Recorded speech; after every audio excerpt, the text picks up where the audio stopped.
నమస్తే, welcome to our channel. నేను మిషాల్ని. పరకామణి కేసుకు సంబంధించి అస్సలు వాస్తవాలు బయట పెట్టిన మాజీ ముఖ్యమంత్రి జగన్మోహన్ రెడ్డి గారు. అసలు ఏం జరిగింది ఆ పరకామణి కేసుకు సంబంధించి? ఇలాంటి అంశాలన్నీ చర్చించే ముందు స్టూడియోలో ఉన్నారు సీనియర్ జర్నలిస్ట్ దుర్గకుమార్ గారు ఉన్నారు. వారిని అడిషన్లో తీసుకునే ప్రయత్నం చేద్దాం. నమస్కారం సార్. నమస్కారం మా శాలిని, మన వీక్షకులు కూడా. సార్, ఈరోజు జగన్మోహన్ రెడ్డి గారు ఒక ప్రెస్ మీట్ పెట్టారు. ఆ ప్రెస్ మీట్లో ఎన్నో అంశాలు అయితే చర్చించారు. అంటే కూటమి ప్రభుత్వం మీద, ముఖ్యంగా ఒక హోదాలో ఉన్న సీఎం చంద్రబాబు నాయుడు గారి మీద, అసలు ఇంకా చూసుకుంటే ఈ పరకామణి కేసుకు సంబంధించి ఆ లడ్డు వివాదం గురించి ఎన్నో చెప్పుకుంటూ పోతే ఎన్నో విషయాలన్నీ వెలుగులోకి తీశాడు. అసలు ముఖ్యంగా ఈ పరకామణి కేసుకు సంబంధించి కొన్ని వాస్తవాలు, నిజాలు చెప్పాడు.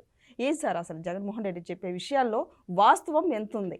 అవునమ్మా, ఆయన చాలా అన్నీ కూడా ఆశ్చర్యకరమైన విషయాలని, ఈ వివాదాలు, ఈ నేరాలు, ఘోరాలు అన్నీ కూడా ప్రస్తావించాడు. ఆయన టోటల్గా చెప్పింది ఏంటంటే అసలు ఏమీ కూడా ఈ పెద్ద విషయాలు కాదు అన్నట్టు చెప్పాడు. ప్రజలను కూడా ఆలోచించమని చెప్పాడు. ప్రజల్లో ఒక ఆలోచన రేకెత్తిచ్చాడు. చాలా గొప్ప ఆలోచన రేకెత్తిచ్చాడు. ఏంటంటే పరకామణిలో జరిగింది అతి చిన్న దొంగతనం, చాలా చిన్న దొంగతనం. ఒక 9 అమెరికన్ డాలర్ల నోటు దొంగతనం చేశాడు. అది పట్టుకున్నారు. పట్టుకున్న దొంగ ప్రాయశ్చిత్తపడి 14 కోట్ల రూపాయల ఆస్తిని శ్రీవారి దేవాలయానికి రాసిచ్చాడు. ఇది తప్ప అని మీరందరూ ఆలోచించమని ఆంధ్రప్రదేశ్ ప్రజలకు ఒక ప్రశ్న ఇచ్చాడు. అంటే అంత చిన్న దొంగతనానికి ఇంత ప్రాయశ్చిత్తం చేసి 14 కోట్లు ఇస్తే తప్పు ఉందా లేదా అనేది ముందు ఆయన ఆలోచించుకోవాలి. అంత చిన్న దొంగ అంత త్యాగం చేస్తే ఇప్పుడు జగన్మోహన్ రెడ్డి గారు ప్రజల సొమ్ముని క్విడ్ ప్రోకో ద్వారా దోపిడీ చేస్తే 45,000 కోట్ల రూపాయలు కేంద్ర ప్రభుత్వ జప్తులో ఉంది. ఈడీ సంస్థ ద్వారా, ఎన్ఫోర్స్మెంట్ డైరెక్టరేట్. ప్రజల సొమ్మైనా శ్రీవారి సొమ్మైనా అది దైవంతో సమానం. ఇప్పుడు అది ఆయన ఆలోచించుకోవాలి. శ్రీవారి సొమ్ము $9 అపహరించిన దొంగ అంత ప్రాయశ్చిత్త పడితే ప్రజల సొమ్ము ఇంత భారీ ఎత్తున దోపిడీ చేసిన జగన్మోహన్ రెడ్డి గారికి ఎందుకు ఆ ప్రాయశ్చిత్తం కలగట్లేదు అనేది ప్రజల్లో కూడా ఆలోచన మొదలైంది. అతనే 14 కోట్లు ఇస్తే 72,000 రూపాయలకి 45,000 కోట్ల రూపాయల జప్తులో ఉంది. మిగిలినవన్నీ తీసేద్దాం, అసలు ఏమీ జరగలేదు అనుకుందాం. ఆయన ముఖ్యమంత్రిగా ఉన్నాయి కూడా ఇందులోకి రావట్లా. వైఎస్ రాజశేఖర రెడ్డి గారు ముఖ్యమంత్రిగా ఉన్నప్పుడు ఆయన కుమారుడిగా ఇతను సంపాదించిన ఈ క్విడ్ ప్రోకోలో ఆస్తి వరకే తీసుకుందాం. ఇతను ఎంత ప్రాయశ్చిత్తపడాలి, ఎంత ప్రజా కోశాగారానికి, రాష్ట్ర ప్రభుత్వ కోశాగారానికి జమ చేయాలి.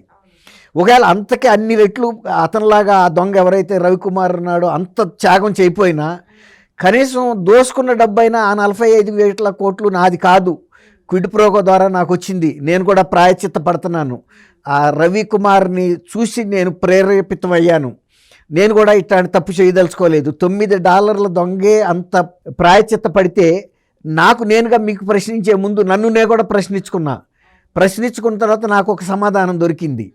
నేను మిగిలింది దానికి 10 రెట్లో, 100 రెట్లో, 200 రెట్లో కట్టలేను అతనిలాగా. కనీసం ఆ 45,000 కోట్ల రూపాయలు ప్రజాధనాన్ని కేంద్ర ప్రభుత్వ కోశాగారానికి అయితే కేంద్రం తీసుకోమనండి, లేదు రాష్ట్ర ప్రభుత్వ కోశాగారానికి అయితే రాష్ట్ర ప్రభుత్వానికి ఇచ్చేస్తా. నే కూడా ఆయన అది దాని లోక్ అదాలత్లో, మెగా లోక్ అదాలత్లో దాన్ని పరిష్కరించారని చెప్పాడు.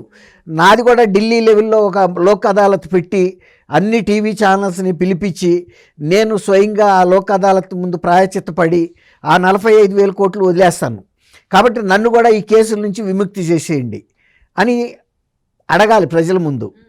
ప్రజలకు ఆయన ఒక ప్రశ్న ఇచ్చాడు. ప్రశ్నలకు ఒక సమాధానం కూడా ఆయనే ఇవ్వాలి. ఎందుకంటే తను ప్రజా జీవితంలో ఉన్నాడు. నేను ప్రజా జీవితంలో ఉన్నా కాబట్టి రవికుమారే అంత త్యాగం చేసినప్పుడు నేను మిమ్మల్ని ప్రశ్నించే ముందు నన్ను నేను ప్రశ్నించుకుంటే నాకు ఈ సమాధానం వచ్చింది కాబట్టి నేను నిర్ణయం తీసుకున్నా. ఇక ప్రజా జీవితంలో నేను ఇటువంటి వాటికి, ఇక అవినీతికి ఆస్కారం ఇవ్వను అని చెప్పాలి ఒక ఆదర్శవంతంగా. ఆయన మెచ్చుకున్నావు బాగానే ఉంది, అందులో తప్పు లేదని చెప్పావు బాగానే ఉంది, ఓకే తప్పు లేదు. తిరుపతి కోర్టులో కూడా పెట్టారన్నావు దాన్ని ఛార్జ్షీటు. తర్వాత ఇంకోటి ఏంటంటే మరి నీది కూడా ఇన్ని 12 ఏళ్ళ నుంచి కేసు నడుస్తుంది, మరి నీ మీద అనేక అనుమానాలు ప్రజల్లో కూడా రాబట్టి ఒకప్పుడు 151 సీట్లు ఇచ్చిన ప్రజలు నీ యొక్క పరిపాలన మీద లేకపోతే నీ యొక్క అవినీతి మీద అనేక అనుమానాలు వచ్చిన తర్వాత ఇప్పుడు 11 సీట్లు ఇచ్చారు.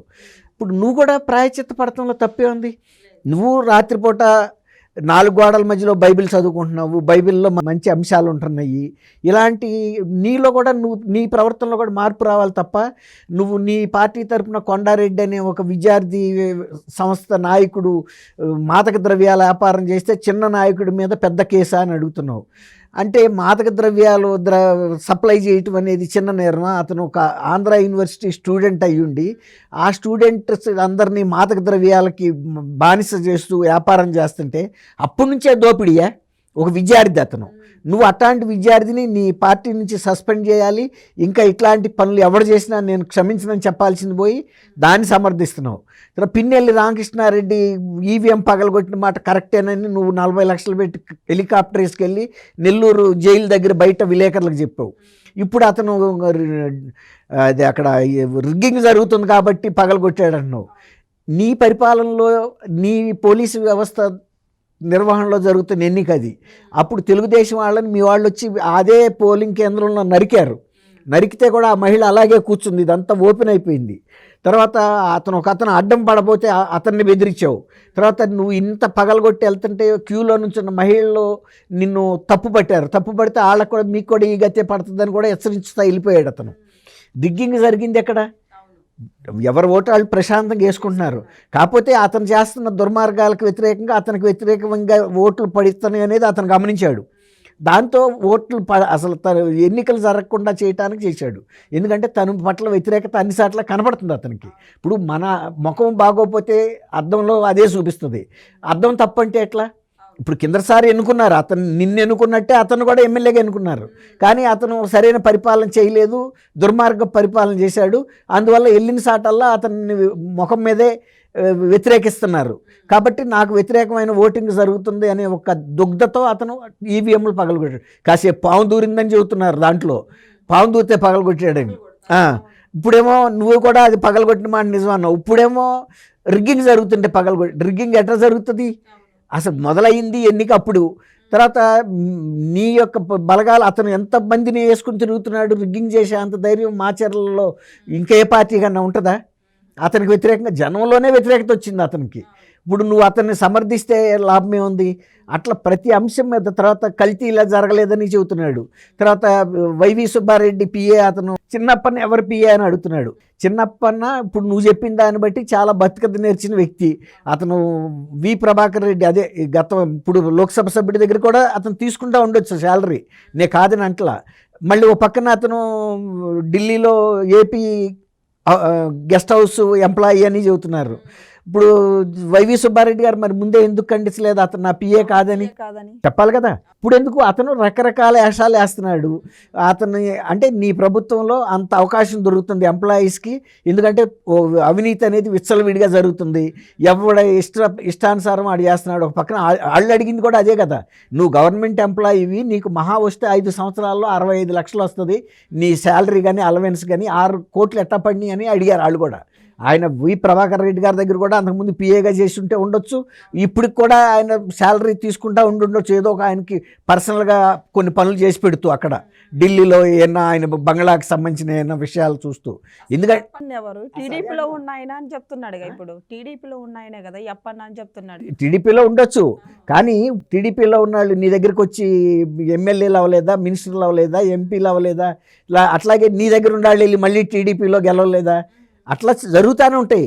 కానీ బతుకుదెరువు నేర్చిన అప్పన్న ఇక్కడ కూడా ఈ అవినీతిలో 25 రూపాయలు చొప్పున కిలోకి అడిగాడని ఆ డైరీలో వాళ్ళు కూడా చెబుతున్నారు. తర్వాత ఇంకోటి ఆయన ఏం చెబుతున్నాడంటే జంతు పదార్థం కలిసిందా, ఇందులో ఎక్కడన్నా రిపోర్ట్ వచ్చిందా అంటున్నాడు. అసలు కల్తీ జరిగిందా లేదా అని చెప్పు. జంతు కొవ్వు తర్వాత మాట. ఆ రిపోర్ట్ ఎక్కడి నుంచి వచ్చింది?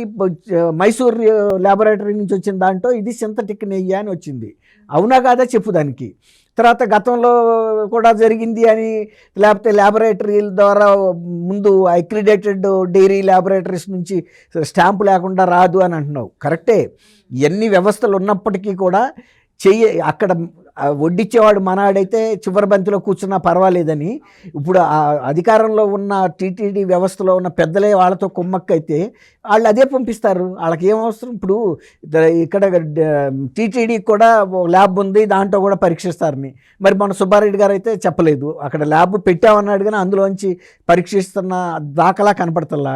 మరి అంత ల్యాబ్ అక్కడే ఉంటే బయట ల్యాబ్లకి పంపాల్సిన అవసరం ఏముంది?